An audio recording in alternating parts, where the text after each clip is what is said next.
Felicidades, les habla Juan Carlos Tejero Medina, desde la ciudad de Bogotá. La demanda. La demanda es un acto procesal propio del sujeto activo, quien está llamado a activar la función jurisdiccional hasta el alcance de una tutela judicial efectiva mediante la expedición de una sentencia por la autoridad investida para conocer sobre determinado asunto. Ley 1564 de 2012, artículo 8. La demanda, como se observa a continuación, debe reunir unos requisitos formales para su procedencia, los cuales son verificados por la autoridad judicial, pero, en esencia, tiene dos finalidades. La primera de ellas es determinar la sentencia, pues el juez debe aceptar o no las pretensiones esbozadas por la parte actora, y la segunda consiste en la interrupción de la prescripción. En las siguientes líneas detalla la demanda conforme al Código General del Proceso 2012, aplicable a entidades administrativas en cumplimiento de funciones jurisdiccionales, como las superintendencias y especialidades de derecho, tales como civil, de familia, comercial y agrario. En asuntos laborales, administrativos o de derecho penal, se deben consultar los requisitos formales de la demanda, denuncia o querella a interponer por el interesado. En los compendios normativos procedentes como el Código de Procedimiento Laboral, el Código de Procedimiento Administrativo y de lo Contencioso Administrativo y el Código de Procedimiento Penal, así como las normas que los modifiquen o deroguen. Requisitos de la demanda. La demanda, por regla general, debe presentarse de manera escrita y excepcionalmente en algunos procesos, como los verbales sumarios, puede ser presentada verbalmente y será el funcionario de juzgado designado para ello quien hará las anotaciones correspondientes para darle procedencia. Toda demanda, en su redacción, debe cumplir los requisitos formales preestablecidos en la norma, Ley 1564 de 2012, artículo 82-83, bajo pena de que, en la fase de calificación, el juez decida inadmitirla o rechazarla. Es importante señalar que con la emergencia sanitaria causada a raíz de la pandemia generada por el COVID-19, se emitió el decreto 806 de 2020, el cual tuvo control de constitucionalidad y aborda entre su articulado cambios con relación a la demanda, aspectos que también serán objeto de estudio en la presente lectura fundamental. Autoridad a quien se dirige. En esta instancia es donde cobra vital importancia la aplicación de los factores para determinar jurisdicción y competencia sobre determinado asunto. Como se estudió anteriormente, Ley 1564 de 2012, artículos 15 y 34, el interesado, a través de su apoderado judicial, tendrán en algunas ocasiones la posibilidad de elegir ante qué autoridad presenta la actuación. Por ejemplo, en aquellos casos en que se presente un fuero concurrente a elección por factor territorial.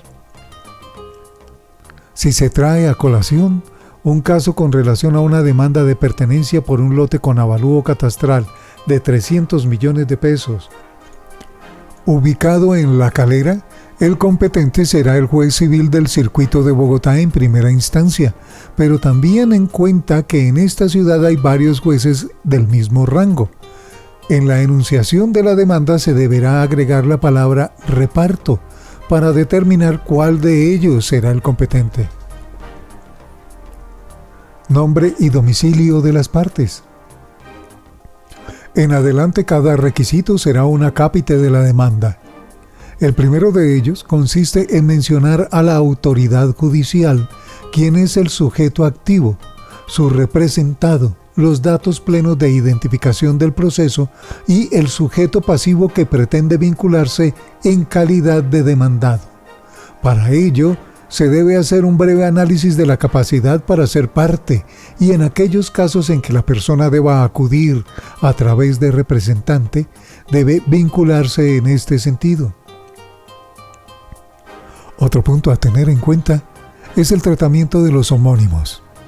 Para ello se debe efectuar una identificación plena de cada interviniente, con cédula, pasaporte o NID y datos de ubicación precisos, señalando específicamente el domicilio.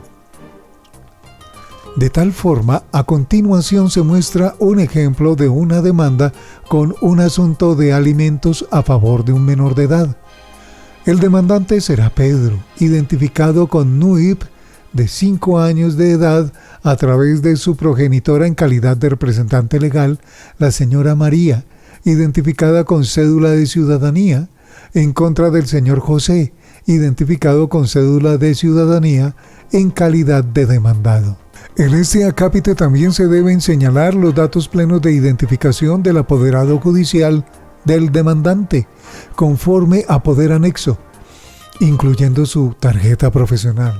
Tenga presente revisar en qué casos se puede actuar de manera directa sin la intervención de este. Decreto 196, 1971, artículo 28 y 29. Las pretensiones. La autoridad judicial se encuentra en la obligación de recibir la demanda por parte del interesado en garantía del derecho al acceso a la administración de justicia, lo que lo convierte en un sujeto pasivo con relación al demandante. Entonces, lo que genera el vínculo entre demandante y demandado son las pretensiones, aquella actuación de dar, hacer o no hacer por parte del demandado, que debe ser analizada y posteriormente aceptada o rechazada por la autoridad judicial, teniendo en cuenta que el juez dispone de lo que se ha solicitado por las partes.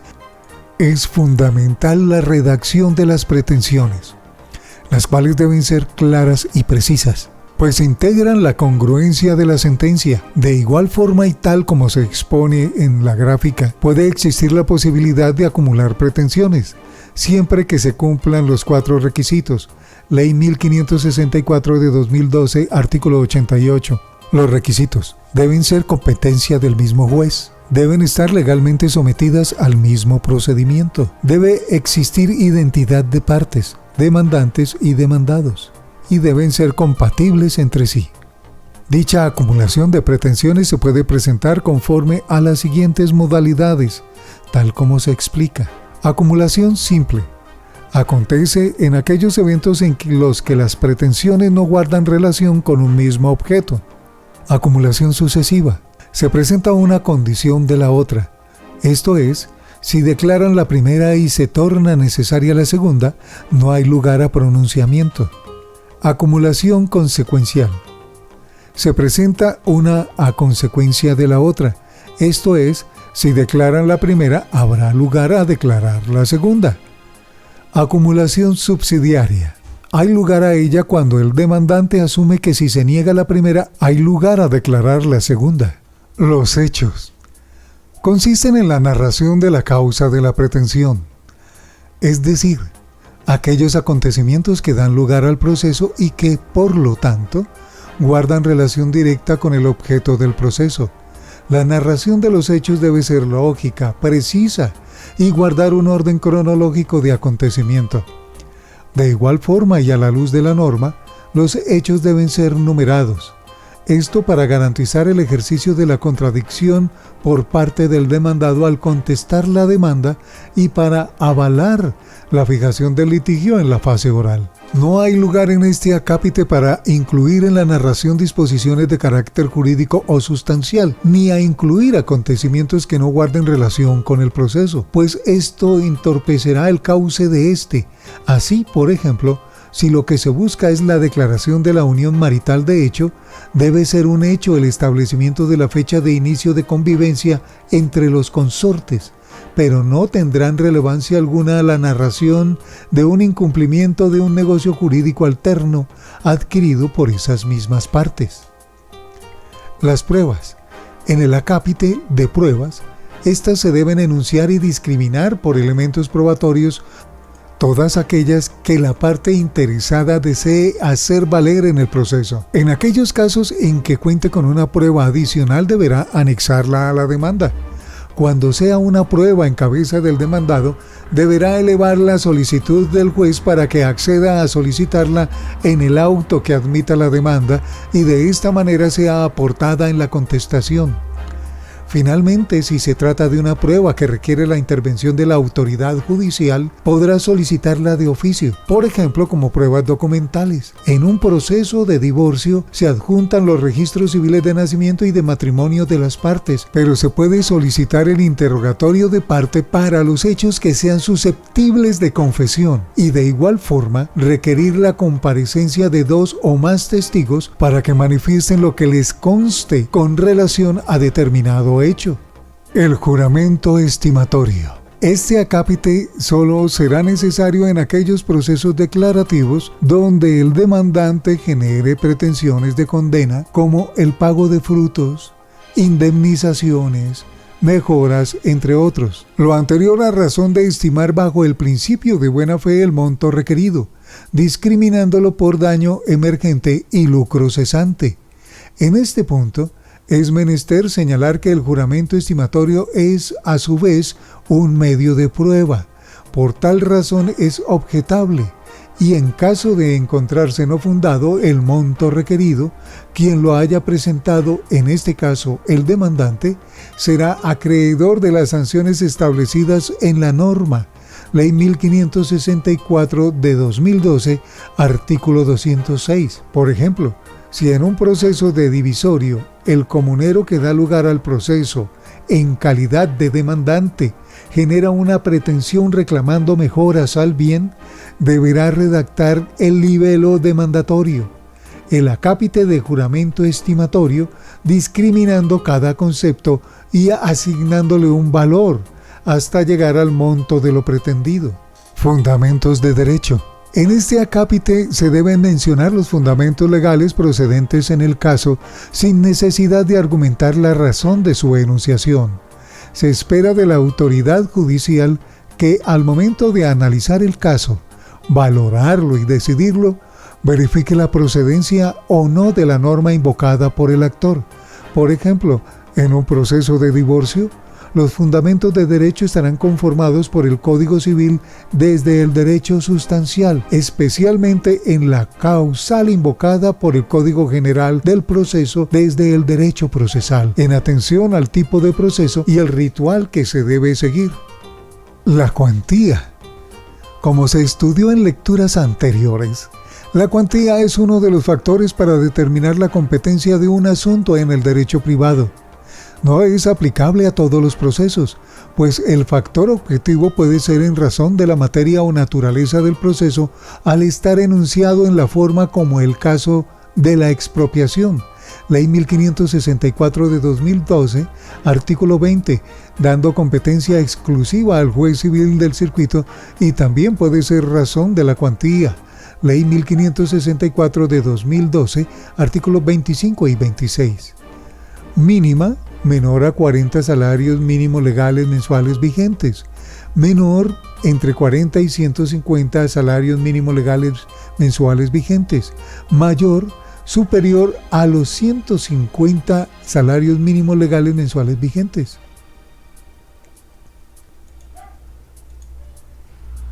Por ejemplo, si se pretende dar curso a un trámite de sucesión, se debe generar este acápite para aclarar a la autoridad judicial por qué la suma del patrimonio del causante es mínima, menor o mayor cuantía, y así fijarla en un monto y señalar si se trata de única o primera instancia y en quién radica la competencia. Así, si se trata de una sucesión de mínima cuantía, el competente será el juez civil municipal en única instancia. Si es menor, la misma autoridad, pero en primera instancia. Y si es mayor, la competencia queda radicada en el juez de familia en calidad de circuito en primera instancia. Notificaciones. El acápite final constituye la indicación de las direcciones tanto físicas como digitales donde podrán recibir notificaciones, tanto el demandante como el apoderado del demandante y el demandado. Este último puede encontrarse dentro de las causales de un emplazamiento por desconocimiento de la dirección por notificar o de su paradero. En ese caso, Se debe hacer mención específica a la autoridad judicial con la finalidad de avalar la aplicación del artículo 293 del Código General del Proceso, garantizando el debido proceso y derecho de contradicción. Los demás. En este universo de posibilidades cabe resaltar las siguientes. La primera de ellas consiste en la identificación plena del bien inmueble objeto del litigio, siempre que no se anexe ni enuncie como prueba documental el documento que contenga dicha información, como la escritura pública o el certificado de tradición y libertad. Ley 1564 de 2012, artículo 83. Otro acápite es el de medidas cautelares. En caso de ser requeridas, recuerde que éstas se presentan en escrito separado al libelo demandatorio. Sin embargo, puede recordar a la autoridad judicial que se anexaron y debe pronunciarse sobre ellas. De igual forma, un acápite de requisito de procedibilidad en el que se aclare a la autoridad judicial que pese a ser requisito el caso constituye un eximente o se encuentra anexo un documento que verifica el agotamiento previo de la conciliación. Implementación parcial del Decreto 806 de 2020. Este decreto se promulgó con una vigencia de 2 años contados a partir de su expedición. Sin embargo, las novedades que se imprimieron al procedimiento son objeto de estudio ante su inminente necesidad de implementación en una disposición permanente que dé cumplimiento al principio de economía y celeridad de la justicia. Esto ha sido demostrado por las estadísticas de la rama judicial en la gestión de los casos en pandemia y bien puede ser objeto de estudio por el legislativo. Con relación a la demanda en términos de notificación, se precisa que todos los intervinientes deben contar con un canal digital y que la demanda, como todos sus anexos, deberá presentarse como mensaje de datos, incluyendo una novedad en el procedimiento, que implica el envío de la demanda con copia al demandante, a excepción de los casos en que se requieran medidas cautelares. Decreto 806 de 2020, artículo 6. En el control de constitucionalidad ejercido, se determinó que, cuando se desconozca la dirección de notificación de algún interviniente en el proceso, el apoderado deberá manifestarlo en el libelo demandatorio, sin que esto constituya causal de inadmisión o rechazo. Corte Constitucional C-420 de 2020. Anexos. Como se ha estudiado hasta este punto, la demanda es un solo escrito conformado por diferentes acápites que le dan un solo sentido y pretenden demostrar a la autoridad una teoría propia del caso. Los anexos son aquellos documentos que acompañan la demanda, sin los cuales el juez no podría dar un curso normal al proceso. Ley 1564 de 2012, artículo 84. Estos anexos aquí se presentan. 1. El poder, en aquellos casos en que se requiera actuar a través de apoderado judicial. 2. La prueba de la calidad en la que intervienen las partes, registros civiles, escrituras públicas, sentencias, entre otros. 3. Pruebas extraprocesales, documentos, informes, dictámenes que desee hacer valer el demandante. 4. Pago arancel, consignación a nombre del juzgado por concepto de copias, entre otros. Demanda contra herederos determinados e indeterminados. Retomando la lección de la capacidad de ser parte, recuerde que cuando una persona fallece no puede ser parte del proceso y algunos de sus asuntos adquiridos en derecho sustancial finalizan, como sería el caso del divorcio. Pero otros actos y negocios jurídicos son transmisibles, por lo que los acreedores de dicho causante deberán identificar 2 momentos para saber cuál es la senda procesal por seguir y quiénes son los sujetos procesales por vincular para garantizar el debido proceso. Ley 1564 de 2012, artículo 87. Si se trata de una persona que ha fallecido, de la cual no se tenga conocimiento del inicio de un juicio de sucesión, la demanda debe dirigirse contra los herederos conocidos, su cónyuge o compañera sobreviviente y los herederos desconocidos o indeterminados, garantizando el derecho a la defensa y debido proceso mediante un emplazamiento y posterior designación de un curador ad litem. Sin embargo, si se trata de un causante, a quien los interesados ya dieron curso al trámite de sucesión, se deberá dirigir el proceso contra los herederos reconocidos en ese proceso, los herederos indeterminados, la cónyuge o compañera superstite y adicional a ellos el albacea con tenencia de bienes y el administrador de herencia yacente, en los casos en que hayan sido designados. ¿Sabías que en los procesos ejecutivos, aquellos donde el derecho es cierto y solo se exige su cumplimiento, en aquellos casos donde se dirija el proceso únicamente contra herederos indeterminados, el juez debe designar un administrador provisional de los bienes de la herencia, esto con la finalidad de evitar malversación del patrimonio. Interrupción de la prescripción e inoperancia de la caducidad. ¿Qué es la prescripción? Es un modo de generar y extinguir las obligaciones. En el primer caso, se denomina prescripción adquisitiva, como lo sería el caso de un poseedor que por el paso del tiempo pretenda el dominio total de un bien. En el segundo caso se denomina prescripción extintiva, cuando por el paso del tiempo se pierde un derecho, por ejemplo, cuando se deja vencer el término legal para hacer exigible un título valor, renunciando así a reclamar la suma en él contenida al deudor. Inestrosa 2000, página 152. En esta instancia de presentación de la demanda, se analiza la interrupción de la prescripción extintiva civilmente. Código Civil de 1887, artículo 2539.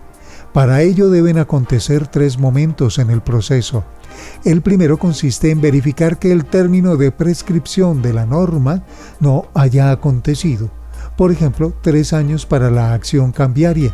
El segundo consiste en la emisión por parte del juez del auto que admite la demanda o el auto que libra mandamiento de pago, y el tercero, que se logre la notificación de todos los demandados de dicha providencia judicial. Con la presentación de la demanda, cuando el demandado se notifica dentro del año siguiente a la ejecutoria del auto que admite demanda o libra mandamiento de pago. Con la notificación de los demandados, cuando el demandado se notifica después del año siguiente a la ejecutoria del auto que admite demanda o libre mandamiento de pago.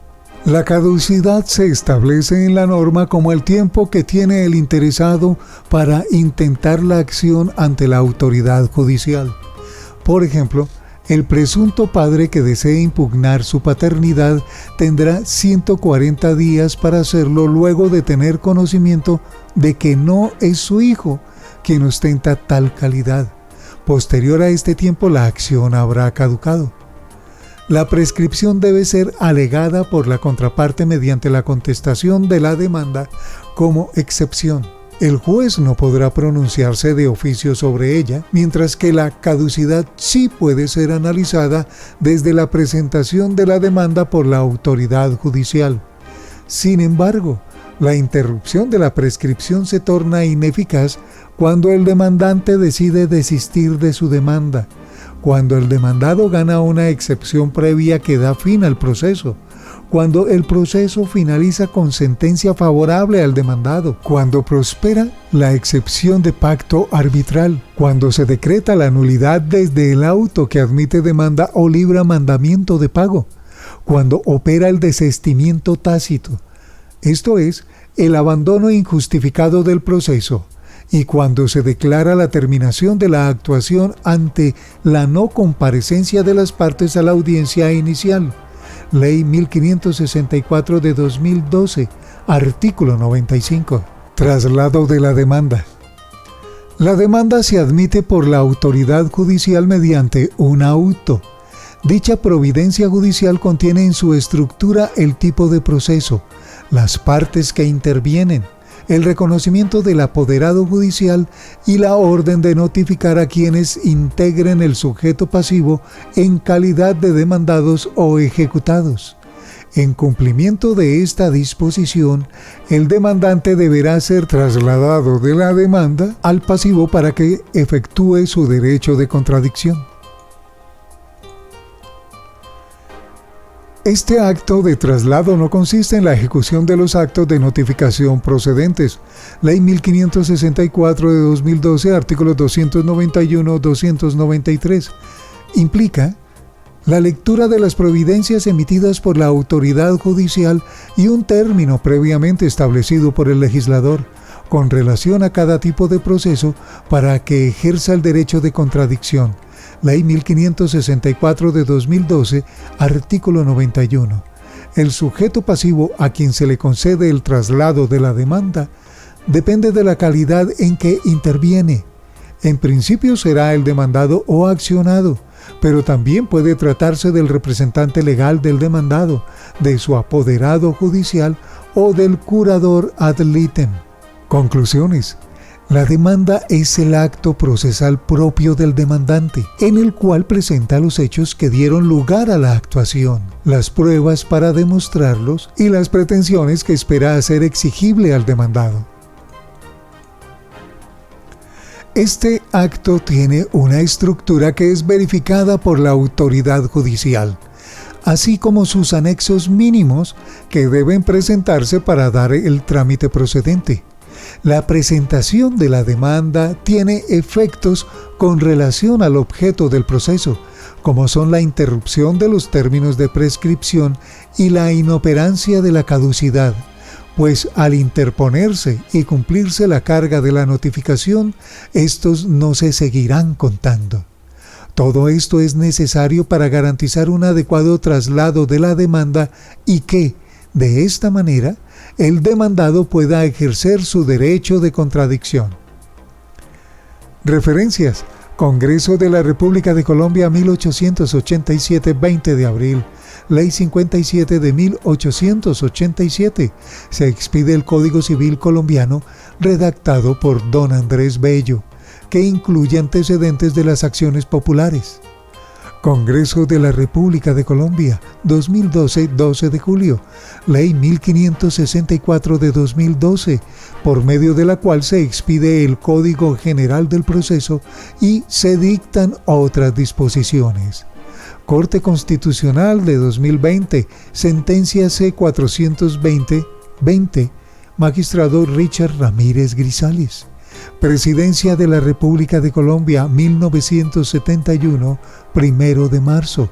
Decreto 196 de 1971, por el cual se dicta el Estatuto del Ejercicio de la Abogacía. Diario Oficial 33.255. Ministerio de Justicia y del Derecho, 2020, 4 de junio. Decreto Legislativo 806 de 2020, por el cual se adoptan medidas para implementar las tecnologías de la información y las comunicaciones en las actuaciones judiciales, agilizar los procesos judiciales y flexibilizar la atención a los usuarios del servicio de justicia, en el marco del estado de emergencia económica, social y ecológica. Diario Oficial 51.335.